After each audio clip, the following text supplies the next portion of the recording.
ہیں شمع دل مشکاتن سینہ زجاجہ نور کا تیری سیرت کے لیے آیا ہے سورہ نور کا۔ اللہ اکبر، وہ اتنی گندی گالی دی ہے اس کا ذکر نہیں کیا جا سکتا، یہ یزید تھا۔ اب آپ سے پوچھنا چاہتا ہوں، اللہ اکبر، یزید کے یہاں باپ کا کوئی احترام نہ تھا، اس لیے کہ ابن کثیر کو آپ اٹھا کر کے پڑھیں تو وہ اپنے والد سے دور دور ہی رہا، بلکہ وہ یہود اور نصارہ کے ماحول میں رہا۔ کتوں سے محبت کرنا، بندروں سے محبت کرنا، بانسری کا معاملہ، یہ ساری چیزیں، اور پھر اس کے بعد اس کے اکثر دوست جو تھے وہ یہود و نصارہ تھے۔ میرے آقا علیہ السلام کے پیارے دیوانوں، اب ایسا شخص جو ہے وہ کرسی پر، وہ بھی کون سی کرسی، وہ بھی کون سا تخت، وہ بھی کون سی منزل، وہ بھی کون سا مقام، جس مقام پر افضل البشر بعد الانبیاء بالتحقیق صدیق اکبر بیٹھ چکے تھے، اس کرسی پہ وہ بیٹھ رہا تھا۔ اگر امام اس کو قبول کرتے تو لوگ یہ سمجھتے کہ جو رنگ صدیق اکبر کا ہے وہی رنگ یزید کا ہے۔ اللہ اکبر، یعنی کس قدر جو ہے وہ دین کے اندر فتنہ ہوتا، رکھنا ہوتا، کس طرح جو ہے وہ دین کا کی شکل بگڑ جاتی۔ جس کرسی پہ فاروق اعظم بیٹھ چکے تھے اسی کرسی پہ وہ بیٹھنا چاہتا تھا، یعنی مومنوں کا خلیفہ، مومنوں کا امیر کہلانا چاہتا تھا۔ امام عرش مقام امام حسین رضی اللہ تبارک و تعالیٰ عنہ نے اس کی مخالفت فرمائی، اور مخالفت فرما کر ایک مکمل نظریہ پیش کیا۔ علی اکبر جیسا جوان خاک و خون میں تڑپتا ہوا دیکھا جائے گا، علی اصغر جیسا شہزادہ کربلا کی زمین پر دفن ہوتا ہوا دیکھا جائے گا۔ سکینہ کے چہرے پر تماچے لگتے ہیں، حسین اس کو برداشت کر لیں گے، بیویوں کے دوپٹے چھینتے ہیں، حسین پاک کو وہ برداشت ہو جائے گا، لیکن اللہ اکبر، اللہ کے دین کو بدلا جائے، خدا کے دین کے اندر جو روح ہے اس کو مردہ کرنے کی کوشش کی جائے، امام نے اس کو گوارا نہ فرمایا اور سب لٹایا جو آپ داستان کربلا میں سنتے ہیں۔ آپ سے پوچھنا چاہتا ہوں اب ہم کس کے ساتھ کھڑے ہیں؟ میں جلدی جلدی اپنی گفتگو کو آگے کی طرف لے جاؤں۔ یزید کے یہاں زنا کوئی عیب نہیں تھا، اور امام حسین کے یہاں زنا کا نام سن کر بھی بدن کے رونگٹے کھڑے ہوتے ہیں کہ کیا لوگ ایسا گناہ بھی کر سکتے ہیں جسے زنا کہتے ہیں۔ آپ سے پوچھنا چاہتا ہوں اگر آج کوئی زنا کے اڈے کی طرف جا رہا ہے اور اس کے ماتھے پر بل بھی نہیں ہے اور وہ بے حیائی اور بدی میں ڈوبا ہے تو آپ سے پوچھنا چاہتا ہوں وہ نظریاتی طور پر کس کے ساتھ کھڑا ہے؟ امام حسین کے ساتھ کھڑا ہے یا پھر یزید کے ساتھ کھڑا ہے؟ بڑی معذرت کے ساتھ اگر برا لگے تو معاف کرنا، کڑے پہننے کا نام حسینیت نہیں ہے، ڈورے ہاتھوں میں باندھنے کا نام حسینیت نہیں ہے، رنگ برنگی کپڑوں پہننے کا نام حسینیت نہیں ہے، 10 دن کے محرمی بننے کا نام حسینیت نہیں ہے۔ حسینیت کیا ہے؟ حسینیت یہ ہے اگر دین کے تحفظ کے لیے گھر لٹانا پڑے تو گھر لٹا دو، اولاد لٹانا پڑے تو اولاد لٹا دو، حتیٰ کہ جان بھی قربان کرنا پڑے تو جان بھی قربان کر کے بتا دو جان اہم نہیں ہے، اللہ کا دین اہم ہے۔ اللہ یا رسول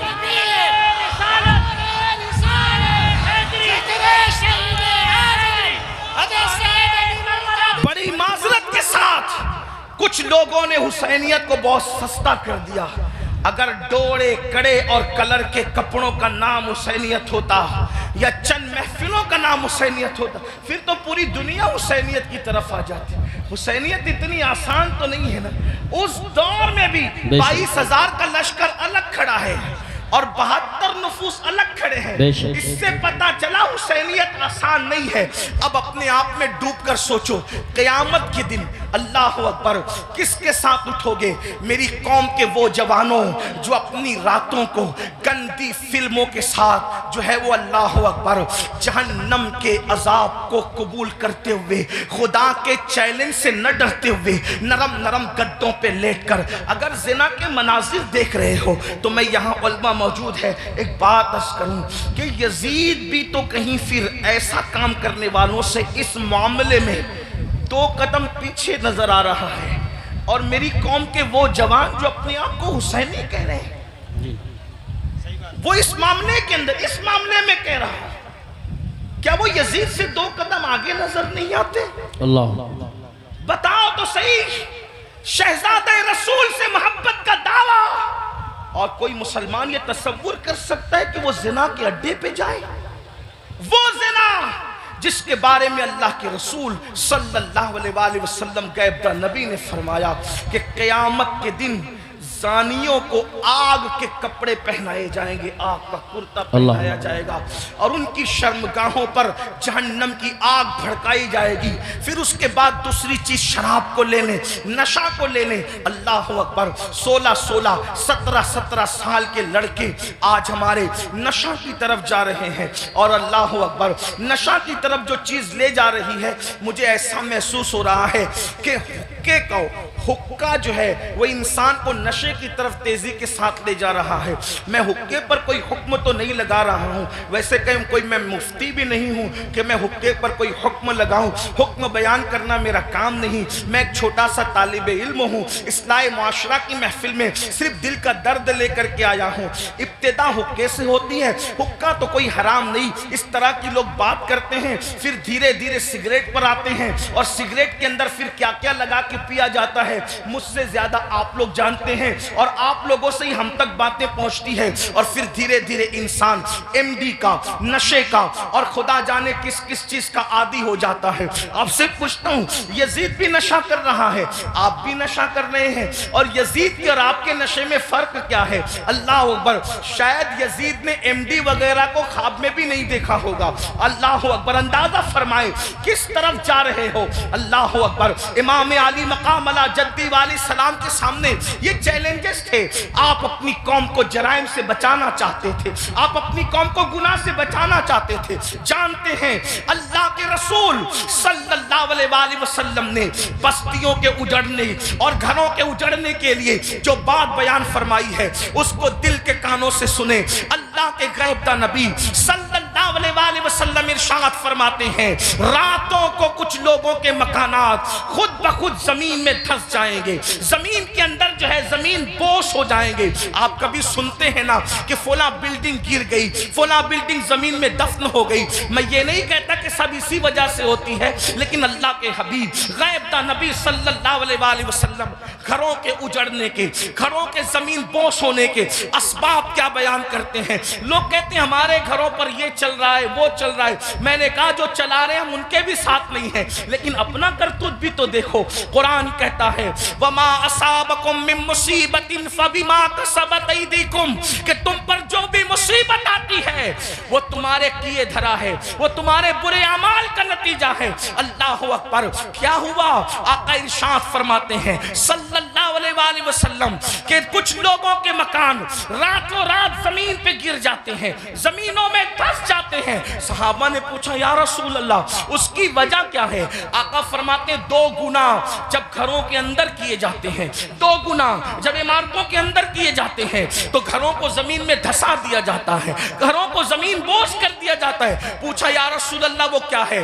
فرمایا ایک موسیقی ہے، میوزک ہے۔ جس گھر میں میوزک بجتا ہے اور جس گھر میں شراب پی جاتی ہے، راتوں رات ان گھروں کو زمین میں دھسا دیا جاتا ہے۔ اب آپ مجھے بتاؤ، کانوں میں ایئر فون لگا کر راتوں کے 3 4 بجے تک میوزک سننے والوں، کیا تمہیں اپنے گھروں سے پیار نہیں ہے؟ تمہیں اپنے گھروں سے محبت نہیں ہے؟ تمہیں اپنے گھروں سے الفت نہیں ہے؟ اور پھر اللہ کے حبیب علیہ السلام فرماتے ہیں جس نے دنیا میں شراب کا ایک گھونٹ پیا اور توبہ نہیں کی، جب وہ مرے گا تو مرنے وقت اس کی زبان پہ کلمہ جاری نہیں ہوگا، وہ کلمے سے محروم رہے گا۔ اور یہاں تک کہ حضرت مالک الدینار فرماتے ہیں میں نے کئی نشہ کرنے والوں کو کفر پر مرتے دیکھا ہے۔ اللہ اکبر، حضرت عمر ابن عبدالعزیز کہتے ہیں میں نے کئی نشہ کرنے والوں کو کفر پر کافر ہو کر مرتے دیکھا ہے۔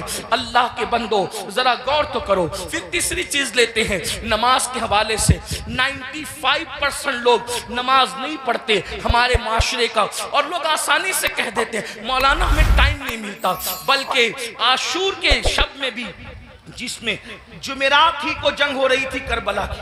اکثر مورخین کہتے ہیں جمعرات کو ہی جو ہے وہ جنگ کا آغاز کر دیا تھا. امام پاک نے پوچھا غازی عباس سے عباس کیا کر رہے ہیں یہ لوگ؟ کہا وہ تو جنگ شروع کرنے کی بات کرتے ہیں. کہا ان سے کہہ دو کہ ہمیں نماز بہت پسند ہے, ہمیں تلاوت بہت پسند ہے, ہمیں گریہ اللہ کے لیے کرنا بہت پسند ہے, ذکر اذکار بہت پسند ہے.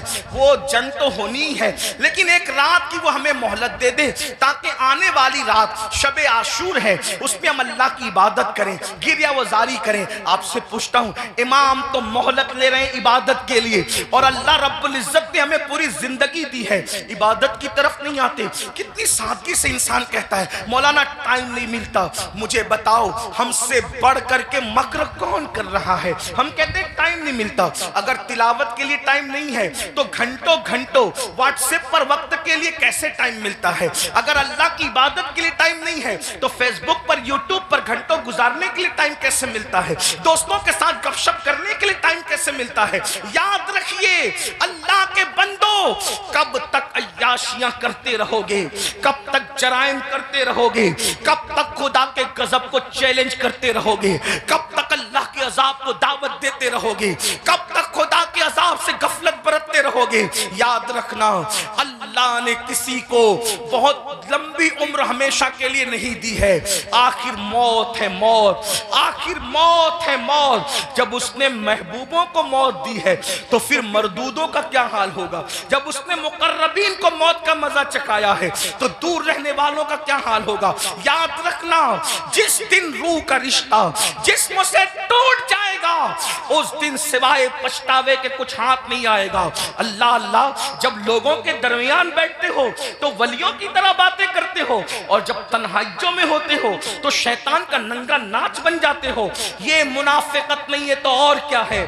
زبان کچھ اور کہے اور کردار کچھ اور کہے. قرآن کہتا ہے لما تقولون ما لا تفعلون, وہ کیوں کہتے ہو جس پر خود عمل نہیں کرتے. مسلمانوں بتاؤ, اللہ اکبر, ہمیں نماز کے لیے ٹائم نہیں. کون نماز؟ وہ نماز جو معراج المومنین ہے, وہ نماز جو رسول اللہ صلی اللہ علیہ وآلہ وسلم کی آنکھوں کی ٹھنڈک ہے, وہ نماز جو گناہوں سے انسان کو ایسے پاک کر دیتی ہے جیسے غسل کرنے والوں کے جسم کا میل ختم ہو جاتا ہے, وہ نماز جو اللہ سے بندے کو قریب کر دیتی ہے, اللہ کا قرب نصیب ہوتا ہے جس نماز سے. کون سی نماز؟ وہ نماز جس کی بنیاد پر انسان رحمتوں کا مستحق ہوتا ہے. کون سی نماز؟ وہ نماز جس سے روزی میں برکت ہوتی ہے, وہ نماز جس کے بعد دعائیں قبول ہوتی ہے, وہ نماز جس کے پڑھنے سے بیماریوں کا خاتمہ ہوتا ہے, وہ نماز جس کے بعد انسان کو مقام محبوبیت ملتا ہے, وہ نماز. اللہ اکبر, سارے احکامات زمین پر بھیجے گئے لیکن جب نماز دینا ہوا تو زمین پر نہیں بھیجی گئی بلکہ معراج میں لامکاں پہ بلا کر محبوب کو دے کے بتایا گیا. سارے احکامات اپنی جگہ ہے لیکن نماز کا معاملہ اپنی جگہ ہے. اسی لیے بزرگوں نے فرمایا, اللہ کے رسول علیہ السلام فرماتے ہیں کہ سب سے پہلے قیامت میں نماز کے بارے میں پوچھا جائے گا. اگر نماز کا معاملہ آپ کا کلیئر ہوا تو سارے معاملات کلیئر کر دیے جائیں گے, اور اگر نماز کے معاملے میں اٹک گئے, نماز کے معاملے میں پھنس گئے تو پھر انسان بچ نہ سکے گا. آپ مجھے بتائیں, ہمیں اللہ سے ڈر نہیں لگتا؟ جس قیامت کے دن کے بارے میں کعب احبار کہتے ہیں اگر 70 انبیاء کے برابر بھی کوئی اعمال بفرض محال لے کر کے پہنچے تو بھی وہ اپنے اعمال کو حقیر جانے گا, حقیر. آپ سے پوچھتا ہوں کیوں وقت نہیں نکالتے؟ اب آئیے آپ سے پوچھوں, امام تو سجدے کی, امام تو اللہ اکبر شہادت کے وقت بھی سجدہ کرتے ہیں. کتنا دردناک وقت ہوگا اللہ اللہ جب انسان کا ایکسیڈنٹ ہوتا ہے اور وہ موت کو قریب دیکھتا ہے تو انسان اپنی جان کی فکر کرتا ہے. مگر قربان میرے امام شہید کربلا نے جب آخری وقت آیا تو بھی اپنے سر کو سجدے میں رکھا اور سر سجدے میں رکھ کر کے بتا دیا اوروں کو جان سے محبت ہے لیکن علی کے بیٹے کو اپنی جان سے زیادہ سجدے سے محبت ہے. آپ بتائیں تو صحیح. اور اسی نماز سے ہم دور ہیں. عاشور میں بھی نماز دور کرتے, عاشور میں بھی نماز سے دور رہتے ہیں. آئیے اب اس اپنی گفتگو کو اینڈ کی طرف لے جاتے ہوئے آپ سے پوچھوں, اگر قیامت کے دن, توجہ کرنا ان جملوں پر, اگر قیامت کے دن فہرست بنی زانیوں کی کہ زانی ایک ساتھ کھڑے رہیں گے. توجہ ہے آپ، زانیوں کی فہرست بنی کہ زانی ایک ساتھ کھڑے رہیں گے. تو جس گروپ میں یزید ہوگا اسی گروپ میں زنا کرنے والے بھی تو ہوں گے نا. دنیا کے اندر بڑی بڑی باتیں ہانکنا آسان ہے. محشر آپ کی مرضی اور میری مرضی سے نہیں ہوگا. محشر کو محشر کہتے اس لیے ہیں کہ وہاں بڑے بڑے مقربین بھی نفسی نفسی کہیں گے. اللہ تھوڑا کسی کے دل کی فریاد دل کے کانوں سے سنو. میری قوم کے جوانوں جہنم کا ایندھن بننے نہیں آئے ہو. میری قوم کے جوانوں اللہ کو ناراض کرنے نہیں آئے ہو. امام علی مقام سے جان سے زیادہ محبت کرنے والے میرے سنیوں، آپ سے پوچھتا ہوں تھوڑا غور کرنا، ایمان والے دل پہ ہاتھ رکھ کر سوچنا. زانیوں کی فہرست بنے گی کہ سارے زانی ایک ساتھ کھڑے رہیں. تو بتاؤ جہاں یزید ہوگا وہاں زانی لوگ ہوں گے کہ نہیں ہوں گے؟ اور نگاہوں کی پاکیزہ، نگاہوں کو پاکیزہ رکھنے والوں کی فہرست بنے گی کہ جو نگاہوں کو نیچا رکھتے تھے، عورتوں کو پاپ کی نظر سے نہیں دیکھتے تھے، جن کی نگاہوں میں تقدس تھا وہ سب ایک طرف کھڑے رہیں. تو بتاؤ اللہ اکبر، نگاہوں کو تحفظ دینے والے امام حسین کے ساتھ کھڑے ہوں گے اور زنا کرنے والے یزید کے ساتھ کھڑے ہوں گے. اگر قیامت میں ایسا ہو گیا، اگر ہو گیا کہ بے نمازی ایک ساتھ رہیں اور نمازوں کی پابندی کرنے والے ایک ساتھ کھڑے رہیں، تو بتاؤ یزید کے ساتھ کھڑے ہوں گے کہ نہیں ہوں گے بے نمازی؟ اور جو نمازوں کو تحفظ دیتے تھے وہ اس شہید کے ساتھ کھڑے ہوں گے کہ نہیں ہوں گے جس نے سر کو سجدے میں قربان کیا ہے؟ سر سجدے میں قربان کیا ہے. اللہ اللہ کسی نے کہا تھا ہو سکے تو لائیے دونوں جہاں میزان میں نے ایک سجدہ زمین کربلا سے لے لیا. اللہ اکبر. بتاؤ مسلمانوں، تو پتہ چلا یہ نظریات کی جنگ ہے، یہ نظریات کی جنگ ہے. اب سے پوچھوں، جنگ میں جب انسان جاتا ہے، جنگ میں جب انسان جاتا ہے فوج لے کر جاتا ہے، بہن لے کر نہیں جاتا. جنگ میں انسان جاتا ہے فوج لے کر جاتا ہے، بیبیاں لے کر نہیں جاتا. جنگ میں انسان جاتا ہے اللہ اکبر فوج لے کر جاتا ہے، سوتیلے بھائی لے کر نہیں جاتا. جنگ میں انسان جاتا ہے 6 مہینے کا بچہ لے کر نہیں جاتا. امام آپ جنگ میں بھی جا رہے ہیں، اور کچھ لوگ تو یہ کہتے ہیں کہ چلو اتفاقی حادثہ ہو گیا. اتفاقی حادثہ آپ کے مورخین کے اور لوگوں کے لیے کہنے کو ہے، ورنہ رسول اللہ کے گھر کا بچہ بچہ جانتا تھا. آقا نے اتنی تفصیل سے کربلا بیان کی تھی. ابن عباس کہتے ہیں کہ نبی کے گھر کے بچے بچے کو پتا تھا کہ حسین میدان کربلا میں کھڑے جو وہ شہید ہوں گے. جنگ صفین کے موقع پر مولا کائنات جب کربلا کے قریب سے گزرے تو روئے. فرمایا یہاں حسین کے اونٹ بیٹھیں گے، یہاں ان کے کجاوے رکھے جائیں گے. یعنی کتنی تفصیل معلوم تھی خاندان رسول کو کہ اونٹ کہاں بیٹھیں گے وہ بھی پتا ہے، خیمے کہاں لگیں گے وہ بھی پتا ہے، کجاوے کہاں رکھے جائیں گے وہ بھی پتا ہے. آپ کہتے ہیں حادثہ ہو گیا، لیکن یہ حقائق ہے، سچائی ہے. امام آپ جنگ کے لیے جا رہے ہیں لیکن بیویاں لے جا رہے ہیں، جنگ کے لیے جا رہے ہیں، بہنیں لے جا رہے ہیں، جنگ کے لیے جا رہے ہیں، بیٹیاں لے جا رہے ہیں، جنگ کے لیے جا رہے ہیں، بچے لے جا رہے ہیں، جنگ کے لیے جا رہے ہیں، سوتیلے بھائی لے جا رہے ہیں. ایسا کیوں؟ امام گویا کے بتائیں گے یہ تلواروں کے ٹکرانے کی جنگ نہیں بلکہ یہ کردار کی جنگ ہے، یہ نظریات کی جنگ ہے. ایک طرف یزید سوتیلی ماں کو پاپ کی نظر سے دیکھ رہا ہے، تو ہم میدان میں بتائیں گے کہ سوتیلے رشتے کا تقدس کیا ہے. آپ دیکھیں پوری دنیا کے اندر سوتیلا رشتہ ہمیشہ مشکوک رہا ہے. آپ توجہ کریں، سوتیلا رشتہ ہمیشہ مشکوک رہا ہے. آپ نہیں دیکھتے سوتیلے رشتے کا مطلب قرآن کی تفاسیر اٹھا کر کے دیکھیں، ابن عباس سے لے کر صاحب نعیمی تک سوتیلے رشتے کا مطلب کیا؟ حضرت یعقوب علیہ السلام کی بیوی جو حضرت یوسف علیہ السلام کی سوتیلی ماں ہے، اللہ اکبر، وہ اپنے بیٹوں کو بتا رہی ہے اللہ اکبر کہ تمہارے سوتیلے بھائی نے یہ خواب دیکھا ہے. اسی طرح ہے نا سوتیلے بھائی ہاتھ کا پانی چھین کر کے زمین پہ ڈال رہے ہیں، سوتیلے بھائی ہاتھ کی روٹی چھین کر کے کتے کو ڈال رہے ہیں، سوتیلے بھائی مار پیٹ کر کے کنویں میں پھینک رہے ہیں. یہی تو سوتیلا رشتہ لوگ جانتے ہیں. مگر قربان جائیں امام علی مقام سوتیلے بھائیوں کو کربلا میں لے جا کر اور پھر ان کی وفا کا اظہار کر کے بتا رہے ہیں آخر کار امام حسین نے سوتیلے بھائیوں کے ساتھ سلوک کیا